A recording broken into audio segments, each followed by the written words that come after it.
नमस्कार मंडळी, पुन्हा एकदा स्वागत करतो तुमचं आपल्या एका नवीन व्हिडिओमध्ये. युवा हिंद केसरी मैदानातील संपूर्ण गट पूर्ण झाले आहेत आणि आता सेमीची चिठ्ठ्या काढायला सुरुवात झाली आहे. अनेक रथी महारथी टॉपचे नंदी मित्रांनो या मैदानात दाखल झाले आहेत.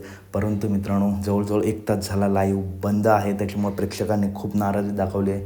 लाईव्ह थोड्याच वेळात मित्रांनो चालू होईल आणि बक्कासूर सेमीला पळणार नाही.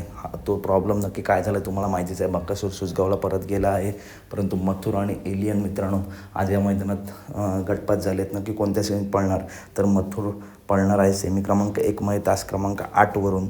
मथुर आणि लखन ही जोडी पळणार आहे, तर एलियन आणि साहेब ही जोडी पळणार आहे सेमी क्रमांक 2 मध्ये तास क्रमांक 4वरून. तर अपडेट आवडल्यास नक्की व्हिडिओ लाईक करा, चॅनलला सबस्क्राईब करा, कारण बैलगाडी क्षेत्रातील अशाच महत्त्वपूर्ण टॉप अपडेट नेहमी आपल्या चॅनलवरती येत असतात. बाकी नंदींच्या सेमी व्हिडिओमार्फत सांगतो. अपडेट भेटली पटकन तुमच्यापर्यंत पोहोचवली. लखन यांच्या सेमीसुद्धा थोड्या वेळातच सांगतो. त्यासाठी चॅनलला सबस्क्राईब करून घ्या, व्हिडिओ लाईक करा, व्हिडिओ जास्तीत जास्त शेअर करा. धन्यवाद मित्रांनो.